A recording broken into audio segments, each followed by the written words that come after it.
പിതാവിൻ്റെയും പുത്രൻ്റെയും പരിശുദ്ധാത്മാവിൻ്റെയും നാമത്തിൽ ആമേൻ. ഈശോയിൽ ഏറ്റവും അധികം സ്നേഹിക്കപ്പെടുന്ന പ്രിയപ്പെട്ടവരെ, വിശുദ്ധ യോഹന്നാന്റെ സുവിശേഷം 12-ാം അധ്യായം 1 മുതൽ 10 വരെയുള്ള വാക്യങ്ങളിൽ പ്രതിപാദിക്കുന്ന ഒരു സംഭവത്തെക്കുറിച്ച് ധ്യാനിച്ചുകൊണ്ട് ഈ നോമ്പിൻ്റെ 41-ാം ദിവസം നമുക്കായിരിക്കാം. പെസഹായ്ക്ക് 6 ദിവസങ്ങൾക്ക് മുൻപ് ഈശോ തന്നെ ഏറ്റവും കൂടുതൽ സ്നേഹിച്ചിരുന്ന ഒരു കുടുംബത്തിലേക്ക് കടന്നു വരുന്ന രംഗമാണ് നമ്മളിവിടെ കാണുക.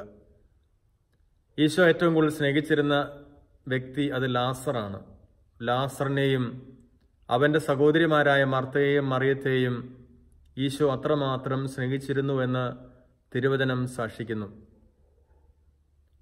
ലാസർ മരിച്ച് ഉയർപ്പിക്കപ്പെട്ടതിന് ശേഷമാണ്, അതിനുശേഷമുള്ള ദിവസങ്ങളിലാണ് ഈശോ ഈ ലാസറിൻ്റെ ഭവനത്തിലേക്ക് കടന്നു വരിക. സ്വാഭാവികമായിട്ടും ഈശോയുടെ പ്രശസ്തി വർദ്ധിക്കുന്നതുകൊണ്ട് ഈശോയെ നശിപ്പിക്കാൻ ഫരിസേയരും നിയമജ്ഞരും കാത്തിരിക്കുമ്പോൾ ഈശോയെ കാണാനും ഈശോയെ കേൾക്കാനും ഈശോയെ അനുഭവിക്കുവാനും ലാസറിന് കിട്ടിയ അതേ അനുഭവങ്ങൾ, അനുഗ്രഹങ്ങൾ തങ്ങൾക്കും കിട്ടണമെന്ന ആഗ്രഹത്തോടുകൂടി ഒരുപറ്റം ജനങ്ങളും അവിടെ തടിച്ചുകൂടിയിട്ടുണ്ട്. ഇവരുടെ മധ്യത്തിലേക്കാണ് പെസഹായ്ക്ക് 6 ദിവസം മുമ്പ് ഈശോ കടന്നു വരിക. തൻ്റെ ഭവനത്തിലേക്ക് കടന്നു വന്ന ഈശോയെ ലാസറും മർത്തയും മറിയവും ഹൃദയപൂർവ്വം സ്വീകരിച്ചു, പരിചരിച്ചു. അവിടെ കൊടുത്തിരിക്കുന്ന വചനം ഇപ്രകാരമാണ്: അവർ അവന് വിഭവങ്ങൾ ഒരുക്കി. മർത്ത പരിചരിച്ചു. മറിയം എന്ത് ചെയ്തു? അവൾ നാർദിൻ സുഗന്ധ തൈലം കൊണ്ട് അവൻ്റെ പാദങ്ങൾ കഴുകി തുടച്ചു. തലയിൽ സുഗന്ധ തൈലം പുരട്ടി. കണ്ണീര് കൊണ്ട് പാദം കഴുകി. തലമുടി കൊണ്ട് തുടച്ചു. അവൾ അത്രമാത്രം അവനെ ശുശ്രൂഷിക്കുകയാണ്. ഇവിടെ നമ്മൾ കാണേണ്ട ഒരു കാര്യം, ലൂക്കായുടെ സുവിശേഷത്തിൽ മർത്ത നീ പലതിനെക്കുറിച്ചും ഉത്കണ്ഠാകുലയും ആകുലയും അസ്വസ്ഥയുമാണ്. മറിയം നല്ല ഭാഗം തിരഞ്ഞെടുത്തു, അത് അവളിൽ നിന്ന് ഒരിക്കലും എടുക്കപ്പെടുകയില്ല എന്ന് ഈശോ പറയുന്നൊരു വാക്യമുണ്ട്. കാരണം എന്താണ്? ഈശോ ഭവനത്തിലേക്ക് കടന്നു വരുമ്പോൾ അസ്വസ്ഥയായി ഓടി നടക്കുന്ന മറിയം ഈശോയുടെ കാൽച്ചുവട്ടിൽ നിന്ന് വചനം കേൾക്കുന്നത് കേട്ടിട്ട് അവൻ്റെ അടുക്കൽ വന്നൊരു പരാതി പറയുന്നുണ്ട്.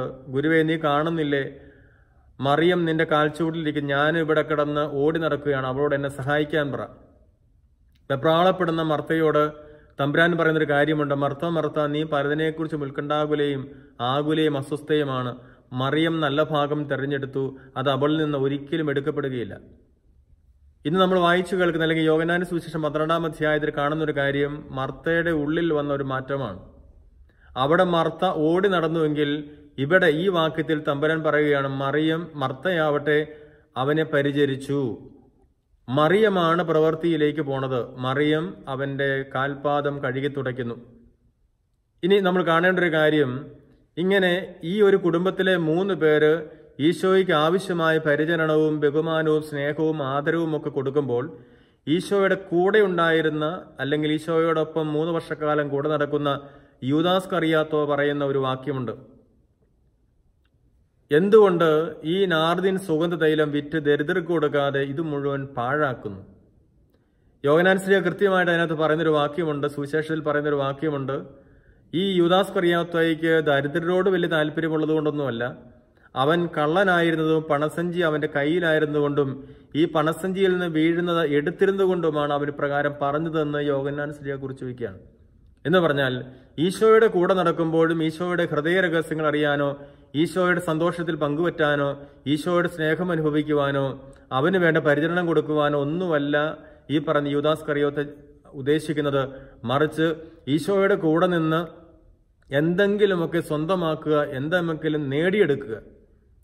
അതുകൊണ്ട് അത്തരത്തിൽ സ്വഭാവമുള്ളവൻ അറിയാതെ തന്നെ അവൻ്റെ ഉള്ളിൽ നിന്ന് അത് പുറത്തു വന്നു. എന്തിന് ഇത് പാഴാക്കുന്നു? ഈശോ തന്നെ പറയുന്നുണ്ടല്ലോ, മത്തായിയുടെ സുവിശേഷം 7-ാം അധ്യായത്തിൽ ഹൃദയത്തിന്റെ നിറവിൽ നിന്നാണ് അതരം സംസാരിക്കുന്നത്. ഹൃദയത്തിന്റെ ഉള്ളിൽ നിന്നാണ് നമ്മുടെ പുറത്തേക്ക് കാര്യങ്ങൾ വരുന്നത്. അവന്റെ നാവിൽ നിന്ന് വരുന്നു. അവന്റെ ഉള്ളിൽ എന്തുണ്ടോ അതാണ് അവന്റെ നാവിലൂടെ പുറത്തു വരിക. ഇവിടെ യൂദാസിന്റെ ഉള്ളിൽ കിടക്കുന്ന മുഴുവനും ഈശോയോടുള്ള സ്നേഹമല്ല, ഈശോയോടുള്ള പരിഗണനയല്ല, ഈശോയോടുള്ള നന്ദിയൊന്നുമല്ല, മറിച്ച് എങ്ങനെയെങ്കിലുമൊക്കെ സമ്പത്തുണ്ടാവണം, എങ്ങനെയെങ്കിലുമൊക്കെ സ്ഥാനമാനങ്ങൾ നേടണം എന്നുള്ള ചിന്തയാണ്. ഇനി മൂന്നാമതൊരു കൂട്ടരുണ്ട്. ഈശോയുടെ വചനം കേൾക്കാൻ വേണ്ടി അവിടെ വരുമ്പോഴും ഈശോയെ എങ്ങനെയെങ്കിലുമൊക്കെ കൊല്ലണമെന്ന ആഗ്രഹത്തോടെ ഒരു പറ്റം ജനങ്ങൾ നിൽക്കുമ്പോഴും വേറൊരു പറ്റം ജനങ്ങൾ അവൻ പറയുന്നതും അവൻ ചെയ്യുന്നതും കേട്ട് മാനസാന്തരപ്പെടുന്നതായിട്ട് നമ്മൾ കാണുന്നുണ്ട്. അവിടെ അവസാനം 10-ാം വാക്യത്തിലാണ് പറയുന്ന കാര്യം എന്നതാ, ഇവൻ ചെയ്ത ഒത്തിരിയേറെ പ്രവൃത്തികൾ കണ്ട്, ഇവൻ പറയുന്ന ഒത്തിരിയേറെ നല്ല വാക്യങ്ങൾ കേട്ട് ഒത്തിരിയേറെ ജനങ്ങൾ അവനിൽ വിശ്വസിച്ചു, മാനസാന്തര അനുഭവത്തിലേക്ക് വന്നു. പ്രിയമുള്ളവർ, ഈ 41-ാം ദിവസം, ഈ ശനിയാഴ്ച ഈ വചനം കേൾക്കുമ്പോൾ നമ്മൾ ആരുടെ കൂട്ടത്തിൽ നിൽക്കുന്നു എന്ന് ആത്മാർത്ഥമായിട്ട് ചിന്തിക്കും. നാളെ ഓശാന ഞായറാഴ്ചയാണ്.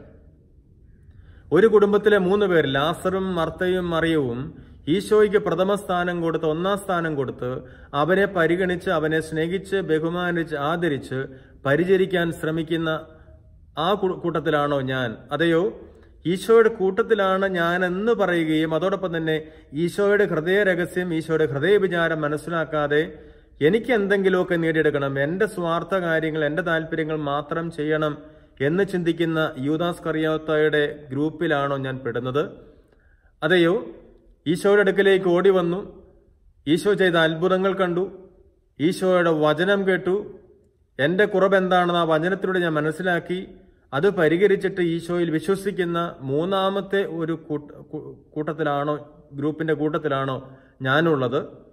അതെയോ എൻ്റെ അധികാരവും എൻ്റെ സ്ഥാനമാനങ്ങളും ഒക്കെ ചോദ്യം ചെയ്യപ്പെടും, അതുകൊണ്ട് ഇവനെ എങ്ങനെയെങ്കിലുമൊക്കെ കൊല വിളിക്കണമെന്ന് ചിന്തിക്കുന്ന ഫരിസയരുടെയും നിയമജ്ഞരുടെയും കൂട്ടത്തിലാണോ ഞാൻ നിൽക്കുന്നത് എന്ന് ചിന്തിക്കാനുള്ള ഒരു ദിവസമാണ്.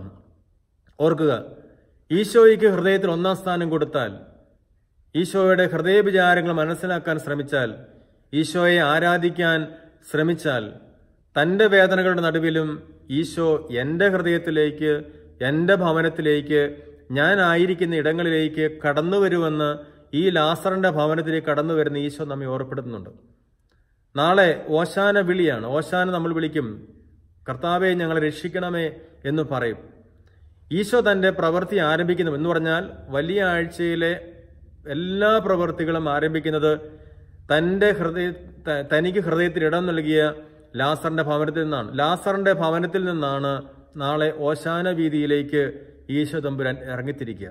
എന്ന് പറഞ്ഞാൽ വേദനയുടെ നടുവിലൂടെ കടന്നു പോകുമ്പോഴും ഈശോയ്ക്ക് കാണപ്പെടുന്ന സഹോദരങ്ങൾക്ക് ഒരാശ്വാസം കൊടുക്കാൻ ഞാൻ തയ്യാറായാൽ ഈശോ എൻ്റെ വേദനയുടെ നടുവിൽ എൻ്റെ ഹൃദയത്തിലേക്ക് കടന്നു വരും, സംരക്ഷകനായി, കാവലായി കൂടെ ഉണ്ടാവും.